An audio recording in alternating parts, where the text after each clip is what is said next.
Hello. Welcome to my podcast, From Prison to Promise, with your lovely host, myself, Colleen Manney. I am so excited today for my guest.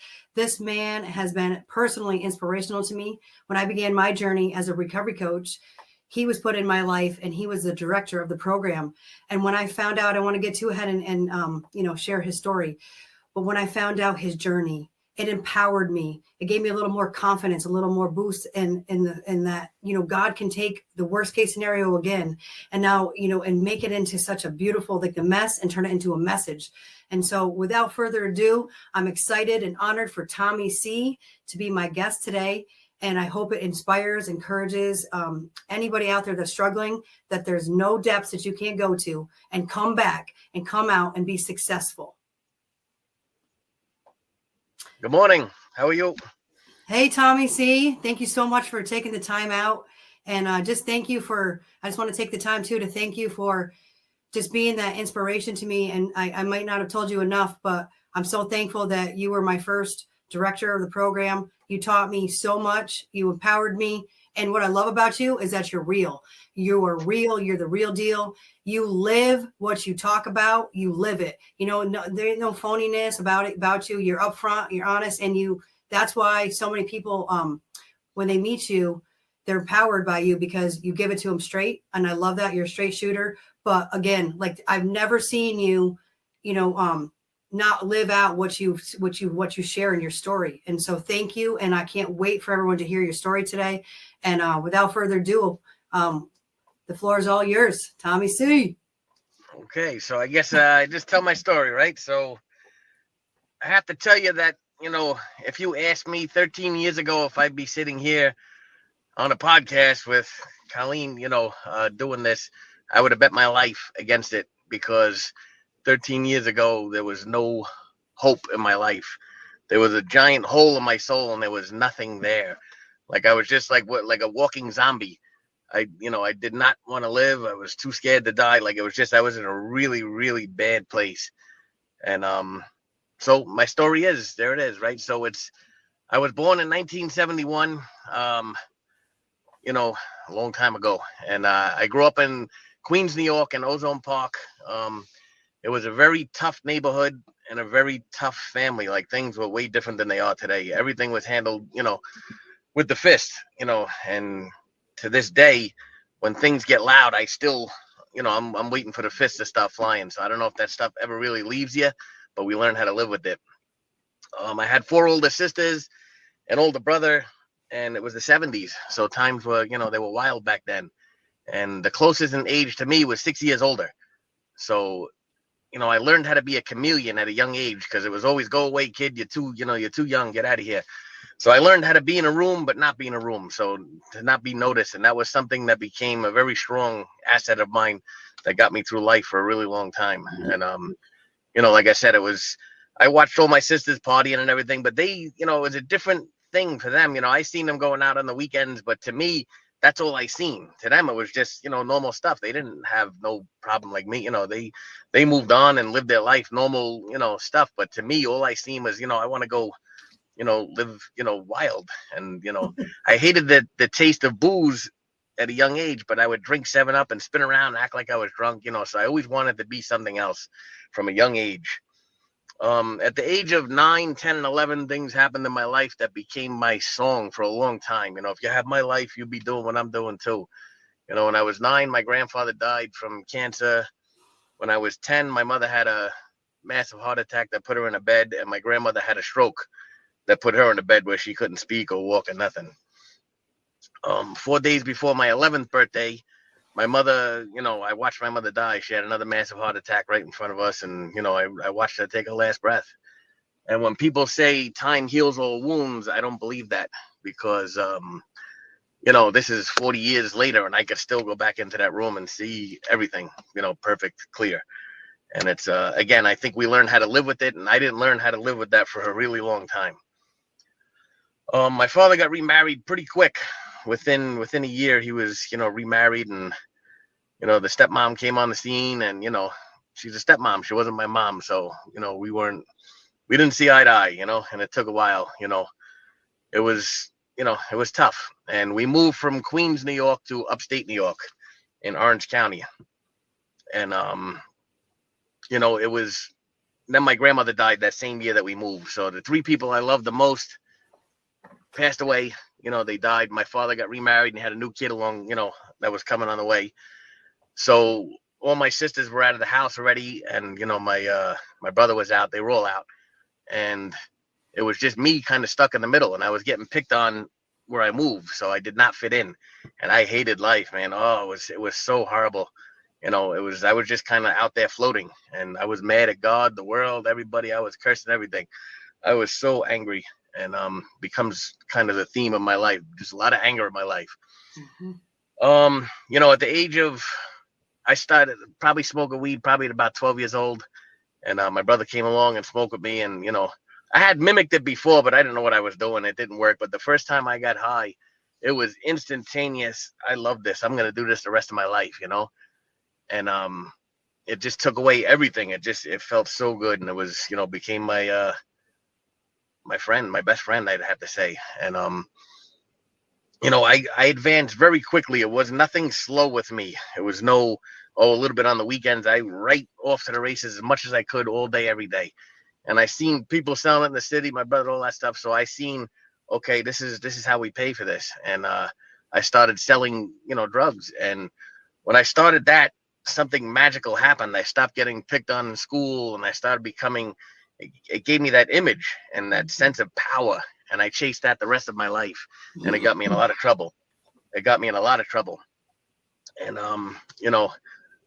at the age, by the time I was 14, 15, I was already smoking crack. I was doing cocaine, every drug under the sun. I did them all and I abused them all.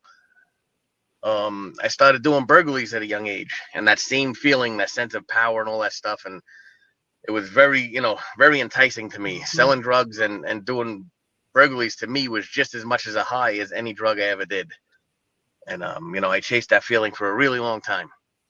And at the age of 17, I got arrested for the first time. I got caught with a stolen handgun. And, I got put on 5 years youthful offender felony probation. And, they suggested I go to rehab. And, it was to look good for the judge. And that's all rehabs became to me for the next 20-something years of me running the streets was, just looking good for the judge. And, I went to a place and it was called Arms Acres. It was, this place was like a country club. It was to me, I just went to get out of trouble. So it was all a joke. It was ridiculous, so I liked that place so much. I went back 6 months later, and from there, they sent me to a place in Arizona. I was living in Arizona for about a year. And all I had to do was call home and check in with probation. And I couldn't even do that. It was too much work for me. And I just stopped reporting to probation. And I was running back and forth from Arizona to New York because drugs were cheap. And I was acting crazy. And I was going back and forth. And they eventually caught up with me in New York because I didn't report to probation. They put me in jail.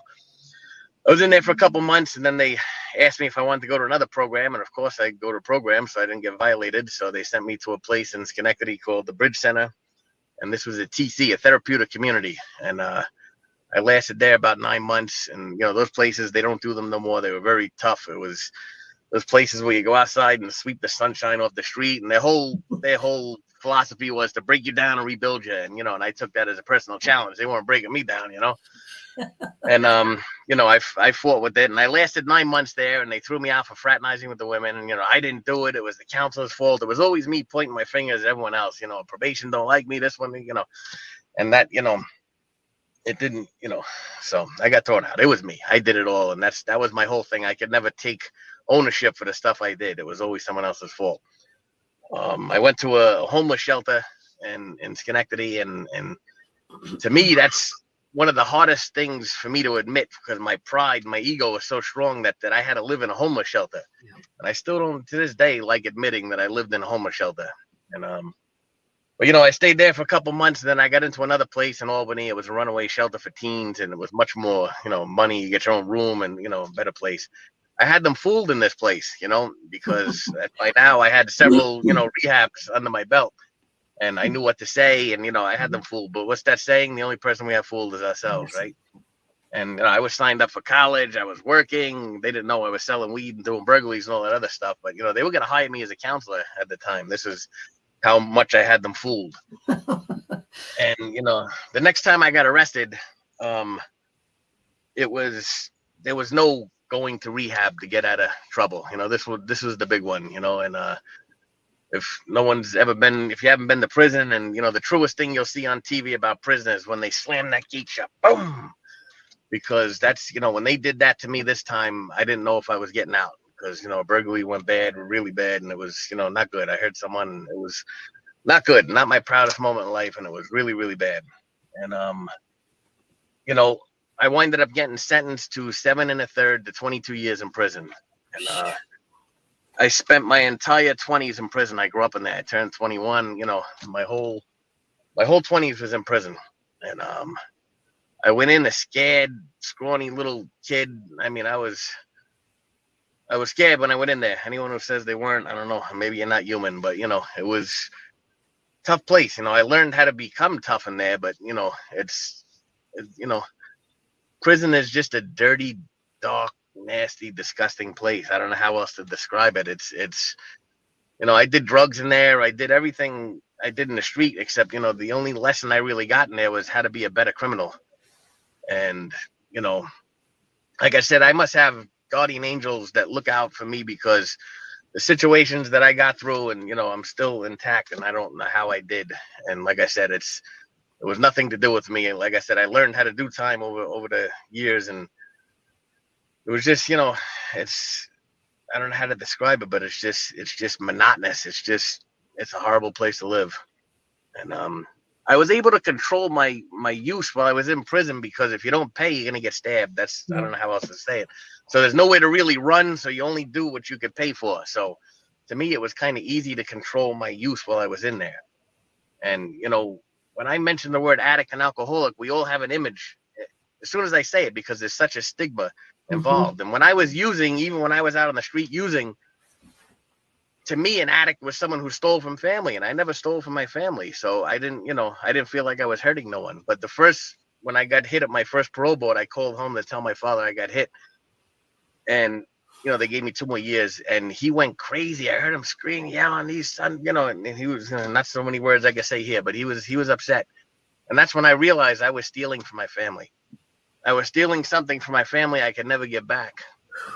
It wasn't like money or jewelry or nothing, this was peace of mind, sense of, safety. And they didn't know. Every phone call they got from jail could have been the one that I was dead, killed in a riot, whatever. Yeah. So, that was my first dawning of what I was doing to them, but it didn't change, because I had such hatred in my heart. There was so much hatred, because when you go to prison, if you're not hateful when you go in, when you leave, you're really hateful. So I was hateful. There was just so much rage in me. And the next parole board I made, it was right after 9/11 happened, and I got out about a month later. It was a whole new world. I just did 9.5 years almost in prison, and it was a whole new world when I got out. I mean, they had the guards walking around with machine guns and dogs. The building was still smoldering. It was a whole new world. They had cell phones. They had blue M&Ms. I remember eating those. That was a big deal to me. And it was just a new world. And it took a while for me to get adjusted back into society. I couldn't sleep on a queen size bed for a while. I was sleeping on the floor. My father, "What are you doing?" I just couldn't. It was hard for me to adjust. And that's when I realized how much, prison really got up here. And within a month or two, I started smoking weed again. And but now I'm out on the street, and it was like someone standing next to a bonfire with a can of gas, because as soon as I took that, it was boof, I exploded. And it was I went crazy. I went off the deep end. My whole goal when I was in prison was to be like a kingpin when I got out. And that's in my warped mind, that's what I wanted, because I didn't care about prison no more. I didn't care. My biggest fear was with people in society, they're going to find out, that I was in prison. So, I had it like I was acting for everybody. I was acting to try and fit in here, fit there.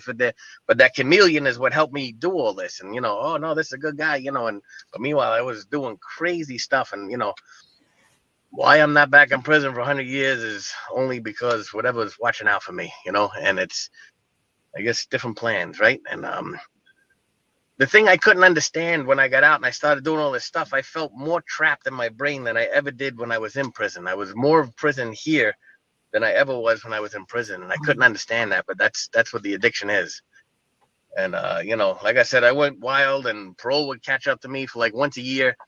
And, you know, this happened for about 3 years. I go to rehab once a year, you know, get them off my back for a little while because they were out to get me, you know, all that stuff. I mean, I was the one running wild. And after the third year, I got tired of reporting to parole because the biggest problem for me was that they weren't letting me get high the way I wanted to. That was my way of thinking. So I decided to go on the run. And I took off for about 3.5 years. I ran, and that's a horrible way to live. It's so horrible. It's, you know, because I'm already living wild on the streets, and then, you know, now I got warrants out for my arrest. They're looking for me, and it's a horrible way to live. And after about 3.5 years of running, you know, I was in the wrong place or the right place at the right time. And, you know, I was in East New York buying drugs at 2 a.m, whatever it was, and they got me. They arrested me. And, you know, I remember thanking the cop. Thank you. He just looked at me. What the hell's wrong with this guy? And, you know, back to Rikers Island. And I remember calling home to Rikers Island and, you know, hey, Pop, I'm back in, you know, I'm on Rikers Island. And he said, oh, thank God. I know you're safe. Wow. And I said, what? I said, you know, I didn't say the Bahamas Island, Pop. I said Rikers Island, you know. And it was, you know, that's a sad state to be in. You know, it's where your family is happy that you're in one of the nastiest prisons in the United States. And, you know, they feel you're safer there than you are on the streets. And that's, you know, it hit me. But like I said, I wasn't ready for change. And I got sentenced to another year in prison. I did my year. I got out. And parole's not too happy when you run. You know, they don't take too kindly to that. And they were at my house every other day. And, you know, they were watching me. And I said, I ain't doing this again. So I went on a run again. That was my solution. If I don't report, they can't, you know. So I ran for about 1.5 years during this time. And, you know, and during this time, Uncle passed away, and he left a lot of money, and I proceeded to try and kill myself smoking crack and eating Xanax and, you know, all the drugs with it. And I was putting myself in some really dangerous situations, and, you know, I blew through all the inheritance and didn't even look back, you know. And again, I was in the wrong place, the wrong time, or the right place, however you want to look at it, you know. And they kicked in the door looking for some really nasty people, and, you know, and this is where I was hanging out. And but they got me, and I remember I was so disgusted at this point in my life. I was miserable. I didn't want to live. I remember telling the cop, we were on our knees in the kitchen, you know, and they do the raid, and I said, listen, I'm going to get up and run. Just shoot me because I can't take this no more. And I really felt that in my heart. I couldn't take it no more. There was I didn't want to live. I did not want to live. I was too scared. And, you know, at this point, I was 37. My whole life was just wasted. And there was no hope in my life at all, you know. Back to Rikers Island, I got sentenced to another year. And, you know, I did the year. It was a hard year. My family cut me off. They were tired of watching me flush my life down the drain. You know, they weren't going to be part of it no more. And I was miserable, man. And, you know, I got out, and within 2 weeks, I was right back to smoking crack. I was right in the hotels doing my thing. And my sister came and got me out of one of the hotel rooms. And, you know, she called, she was arguing, and I got the phone. I'm like, who is this? And my sister, she was in the lobby. She tracked me down in East New York. And these hotels, I'm scared to go in at 3 a.m. She's in the lobby chasing me down. I was like, you know, parole couldn't find me for 5 years. She found me in 20 minutes. How, you know, you should go get a job with parole, you know, track down parolees. But, you know, it's, you know, she said, get home, you know. So the next day I went home, and this was my changing moment. You know, I walked in her house, and I'm not going to say that God came down and spoke to me or a white light hit me or nothing like that. But I walked in her house, and she had the phone, and she's like, we have a place up in Poughkeepsie. You want to go to it? You know, it's a crisis center. And I just knew in my heart and my soul and my every ounce of my being that if I didn't take this chance, I knew I was dead. And, you know, I was scared to do it, but I think I was more scared to go back out that door because I just couldn't do it no more. The drugs weren't working. Nothing was working. It was just misery, sheer misery, 24/7, constantly thinking of drugs and scheming and plotting. It was a horrible way to live. So I agreed to go to the place, you know, and of course I did what any addict would do. And I was weaseled right up into the moment in the parking lot, using all the drugs I could right before I went in. And, you know, the next day I did the intake with the lady, and the lady did all the stuff. Her name was Kathy, and we did all this stuff. And in my head, I'm still, because I know these programs, I know how to run them, you know. and I'm going to tell her what I need for my recovery. And, I'm telling her, call over here, get this, blah, blah, blah. And she just looked at me and told me to politely shut the bleep up. And I was like, what?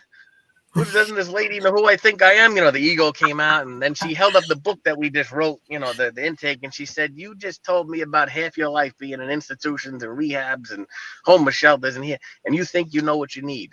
And man, that hit me, man. It hit me so hard. Like, it was like, this is a wake-up call. Like, this is not a game, And because parole had put out a violation for me, and on that violation, I would have done 8 years because I was a predicate violator. I would have had to finish all my time out. Wow. And she had it rescinded for me, she stuck up. And I said, this is, I gotta start listening here. And they sent me to a place called St. Christopher's, and they send you up there. I got up there in a cab, and I got out, and there's these priests with the monks, the robes, walking around. I said, what the hell is this? And I'm trying to hold on to the cab as it's driving away. No, you got me in the wrong spot. This place, Yeah, this is it, And I get in there, and I thought this place would crumble, because in my mind, that was the biggest piece of garbage on the earth, man. There was nothing worse off than me. And I was such a, my guilt and shame and all that stuff. I was I was just rotten to the core, man. And I thought this place would crumble. And, I was in there, and I worked with this little nun, Sister Teresa, and she was about that big. And she was just something about her. It just released the hatred in my heart. And here it is. I cried in this place 6-8 hours a day. It felt like sandpaper was in my eyes. And for me to show emotion, like I said, I've seen people murdered. Like, I just stand there, and I don't show it. The inside would be going crazy, but I never showed emotion to nobody. And here it is. I'm in front of 186 men crying. I just couldn't stop. And it scared me because something different was happening. And I was scared, and my father came to see me up there, the family session. They're going around, and he never gave up on me, and they're going around the room, and who did this, who did that. And it got to him, and he said, nah, he never did none of that stuff. He never robbed. He never, he'd get out of his institution. He'd stay with us for a month or two, and then he would disappear, and we wouldn't hear from him again, So when he'd leave, we pack up his stuff, put it in the garage, and we take his suit and we put it in the hallway closet. This way we know, we get the phone call that he was dead. We could just pull it out and bury him, and that's when it really hit me how selfish and greedy I was. That's what addiction does. It's just so selfish, man. And I couldn't live like that no more, man. And it really hit my soul, man. I was like, I can't do this no more, And, from St. Christopher's, they sent me up to St. Joe's up here, and I did more work, and the guilt and shame, worked on all that stuff, and wrote letters to all the people that passed away. And I did a lot of work of just getting rid of that shame. Guilt is I did something wrong. Shame, I am something wrong. And I had to change that way of thinking. And that's what it is. It's the way of thinking. It's your thoughts control your feelings control your actions. And that's what I had to, I had to put a new tape up here. And all these other places I've been to, I learned a lot of stuff, but this time was different because I wanted to change. It was scary stuff, but I did it. And from there, they sent me to a place here in Plattsburgh called Twin Oaks, and I went through there, and there was people getting high, and I was upset, and I was screaming and yelling. And then one of the counselors pulled me on the side and said, how many times were you that guy doing that stuff? How dare you come in here and judge these people? And that's when I realized I wanted to start helping people. And they helped me get into an apartment program, and I signed up for college. And my first day in college, in Clinton Community College up here, was more scary than my first day in Clinton Dannemora Prison, because I didn't know how to do this stuff here. I was scared. I didn't know how to do life. I didn't know how to do this stuff, and I was scared that I was going to fail. But, I went through it. Parole wouldn't sign the paper for me. There was a lot of roadblocks in the way. It wasn't easy. But what I was taught was to learn to not take no and do it in a positive manner. And I started doing all this stuff. And, I went into college, and I got to graduate my 2-year degree in chemical dependency, the CASAC program, human services field. And my father was at the graduation thing, and, he got to see me graduate. And they talk about us making amends. And to me, it wasn't about me saying it no more, because no one wanted to hear that crap from me no more, But he got to see me 3 years sober, walking the stage, graduating from college, putting all that effort in. And, that was a pretty powerful experience for me. I'll never forget it, And then they talked me into the 4-year degree at the SUNY, for the social work. And when I started that, my father got diagnosed with pancreatic cancer, and they gave him 3 months to live, and he lasted 18 months. And I was in the room with him when he passed away. And a month before he passed away, they released me from parole 3 years early. And for me, I couldn't make 3 years on parole. I was on paper for 27 years straight. I was either on parole or probation or in prison. So for 27 years. And then they released me. They only gave me one sentence: "You are done with your obligation to the state of New York," and that was it. They didn't give me a gold watch, nothing. I did all that time with them, and I didn't get nothing. But they released me, and I got to tell my father that, and I'll never forget the look on his face. And if I could be half the man he was and have half, like a tenth of what he had around him when he passed away, I'll be happy. And he gave me all my work ethic. He gave me everything, that man.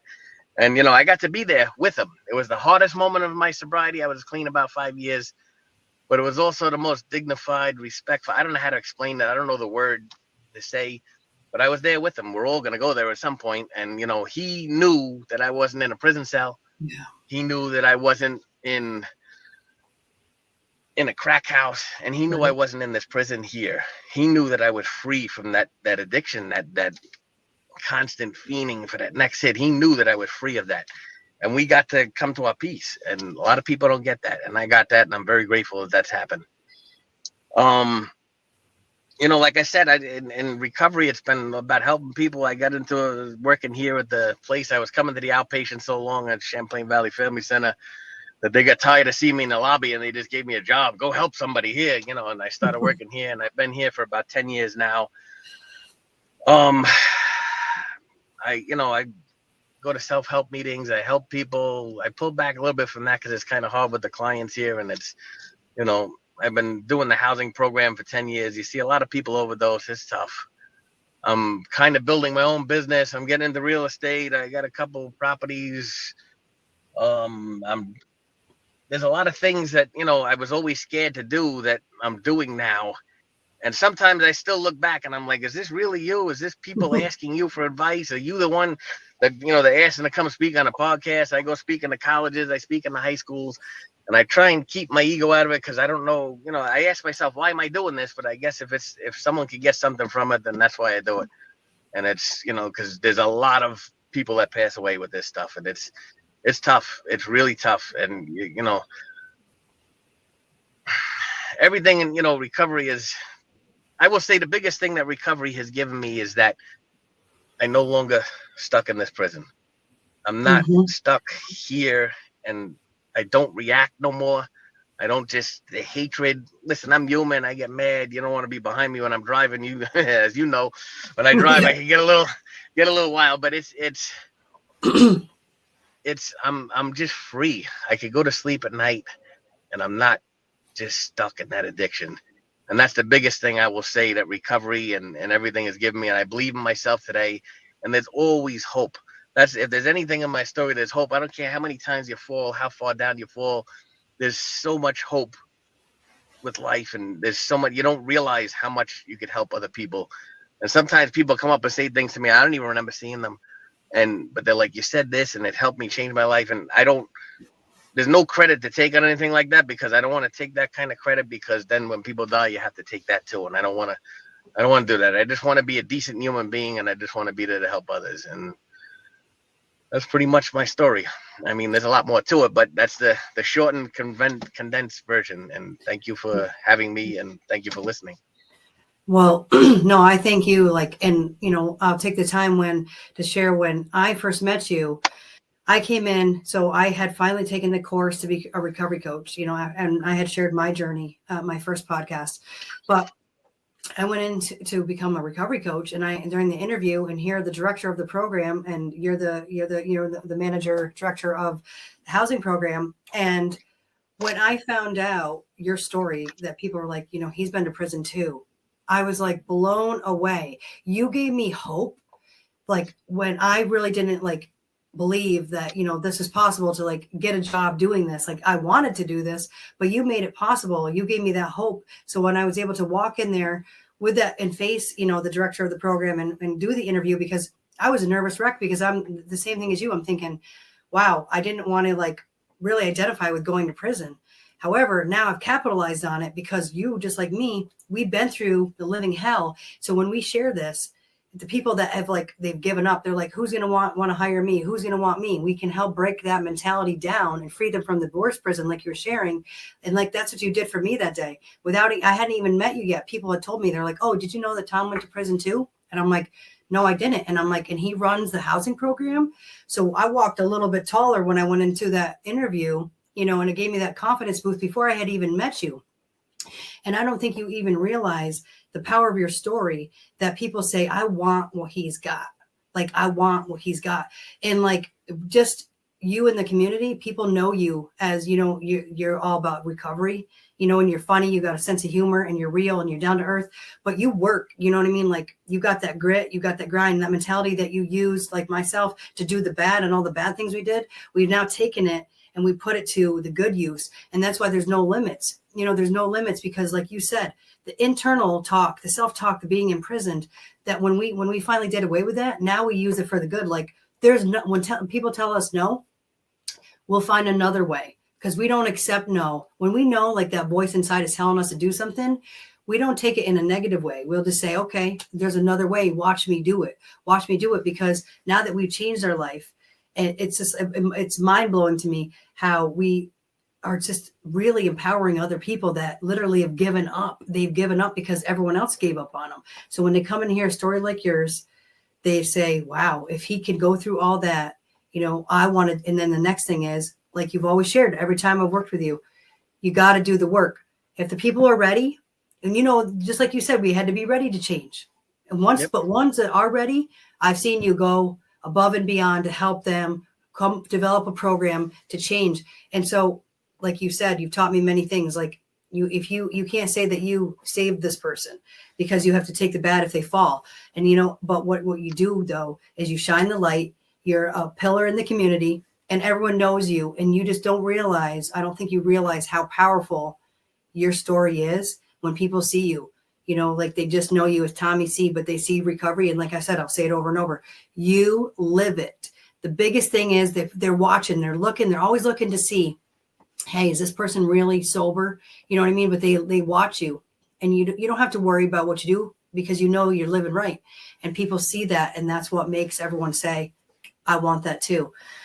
So again, I thank you for your time. I'd love to have you, you know, back again and share, like, the next podcast, when I have you on again, you can share about how to go about using, like, that confidence and stuff to build a business, or to, you know, how to, like, because I think that's the other thing people need to hear at the next time when I have you back, is how do you go now from, you know, with everything that you had for on your history, you know, how do you get a successful business? How do you go and now be successful? So that's the part next time I have you on. I'd love for you to share, you know, how you took all that and made the business that you're making, because people need to know that as well, like how to do those steps and how to believe in yourself for that. Because like you said, it's harder to go into the college room. It's harder to start a business than it is going to do the bad stuff. And so, you know, again, I want to thank you just for being an inspiration to me and to many other people. And thank you. You are one awesome dude. Glad that you're my brother.